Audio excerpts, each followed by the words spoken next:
Dirgahayu Republik Indonesia yang ke-76. Saya Willy The Rooms dari The Sinners Channel.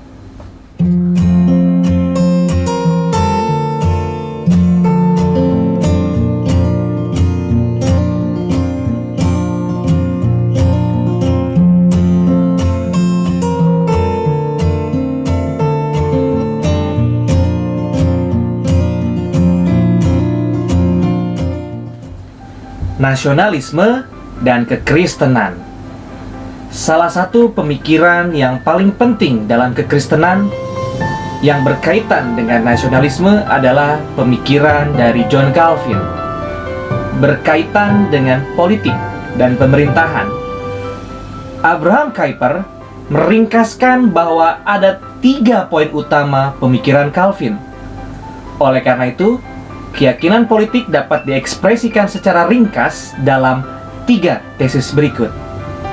Yang pertama, hanya Tuhan dan tidak pernah ada makhluk apapun yang memiliki hak berdaulat dalam nasib bangsa-bangsa, karena hanya Tuhan yang menciptakan mereka, memelihara mereka dengan kuasanya yang maha kuasa, dan mengatur mereka dengan peraturan-peraturannya.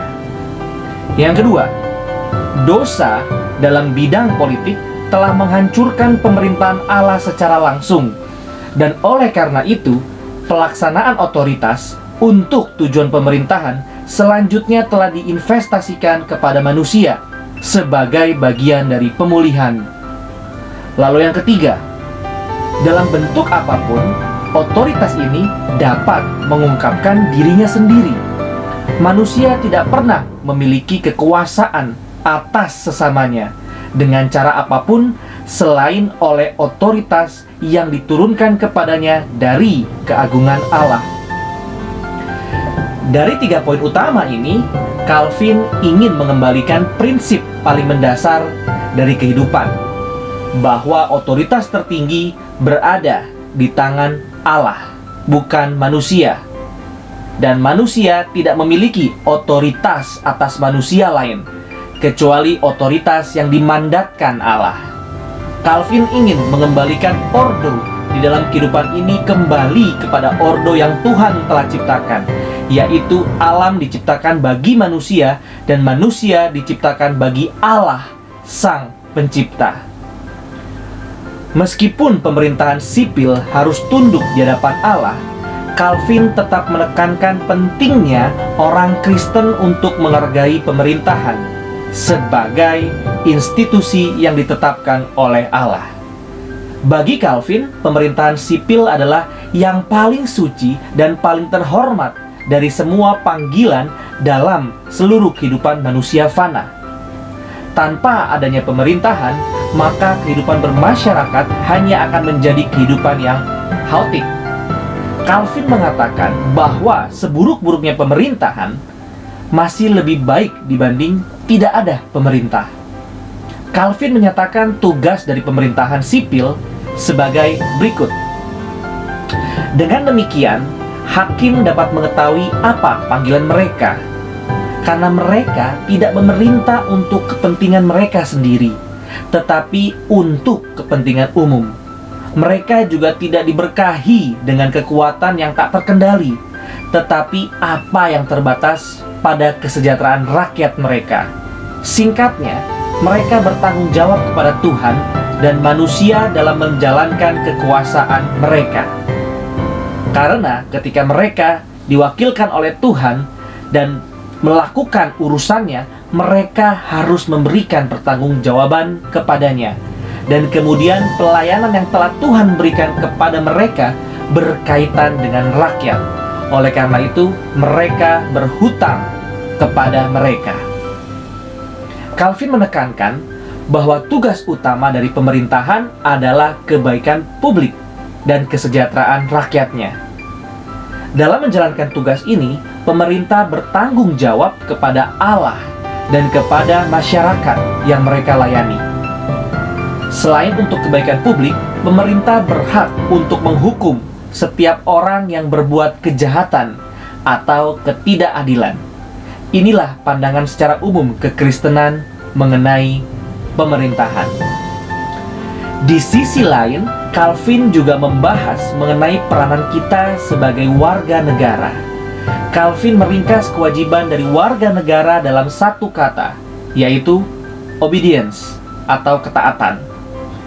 Dalam Institutio, ia menyatakan demikian. Dengan hati yang cenderung untuk menghormati penguasa mereka, rakyat harus membuktikan ketaatan mereka terhadap mereka, yaitu penguasa, baik dengan mematuhi proklamasi mereka, atau dengan membayar pajak, atau dengan melakukan jabatan publik dan beban yang berkaitan dengan pertahanan bersama, pertahanan nasional, atau dengan melaksanakan perintah lain dari mereka. Kepatuhan yang Calvin ajarkan bukan hanya kepatuhan terhadap pemerintah yang bijaksana, tetapi juga saat dipimpin oleh pemerintahan yang lalim. Calvin melarang kita untuk melakukan intervensi langsung terhadap pemerintahan, tetapi harus melalui jalur yang tepat, seperti melalui bagian institusi pemerintah yang lain, lesser magistrate, bukan dengan tindakan anarkis secara pribadi. Bahkan Calvin mendorong orang percaya untuk berdoa agar Tuhan mengubah hati pemimpin tersebut dan membiarkan Allah yang berdaulat menyatakan keadilannya. Calvin mendukung revolusi terhadap pemerintahan lalim yang sudah menjadi tirani, karena seorang pemimpin yang tidak sinkron terhadap otoritas Allah tidak layak untuk disebut sebagai pemimpin. Revolusi yang dimaksudkan oleh Calvin adalah bukan revolusi yang bersifat merusak, tetapi melalui jalur yang tepat dan konstruktif. Teologi Reform percaya bahwa Allah berdaulat atas sejarah dan juga atas manusia, sehingga bangkit maupun turunnya seorang raja atau sebuah pemerintahan atau presiden berada di dalam kendali kedaulatan Allah. Jikalau kita dipimpin oleh seorang yang bijaksana, takut akan Allah, dan saleh, maka itu adalah anugerah Allah bagi negara kita. Tetapi saat pemimpin kita adalah seorang yang lalim dan tidak adil, bisa jadi itu adalah hukuman atau didikan Tuhan atas kita. Tetapi sebagai seorang Kristen, kita memiliki kewajiban untuk patuh terhadap pemerintahan, dan juga patuh dan juga turut berpartisipasi dalam membela negara. Semangat nasionalisme yang sejati adalah semangat pengabdian terhadap kebenaran dan keadilan Allah, bukan terhadap manusia. Tetapi di sisi lain, kita pun harus menyadari bahwa pemerintahan ditunjuk oleh Allah sebagai institusi yang mewakili otoritas Allah secara terbatas di dunia ini. Oleh karena itu, kita tetap menghargai, menghormati, dan patuh terhadap pemerintah. Semangat nasionalisme yang dipengaruhi oleh sekularisme hanya akan membawa masyarakat menjadi masyarakat yang oportunis dan jiwa yang memanfaatkan orang lain bagi kepentingan diri. Hal ini karena sekularisme mengajarkan manusia untuk menjadi manusia yang egois dan berjiwa anti otoritas atau pemberontak demi kepuasan diri. Semangat inilah yang menjatuhkan seorang pemimpin dari posisinya dan membuat seorang warga negara lari dari tanggung jawabnya. Sehingga semangat nasionalisme yang ditunjukkan oleh dunia ini hanyalah nasionalisme yang seringkali disusupi oleh kepentingan pribadi atau golongan tertentu yang berdosa. Karena pada dasarnya dunia ini mengajarkan semangat yang anti terhadap kebenaran dan keadilan Allah. Kekristenan mengajarkan semangat yang tunduk terhadap Allah. Segala kebenaran dan keadilan yang Allah nyatakan adalah hal yang kita harus taati dengan sepenuh hati. Bahkan itu adalah kesukaan bagi orang percaya. Selain tunduk terhadap otoritas Allah, kekristenan pun memiliki teladan kasih yang berkorban dari Kristus. Kita dididik dan dibentuk oleh Tuhan untuk menjadi pribadi yang saling memberikan diri untuk menjadi berkat bagi orang lain. Hati yang mau patuh terhadap otoritas Allah akan memimpin kita untuk menghormati dan taat terhadap pemerintahan.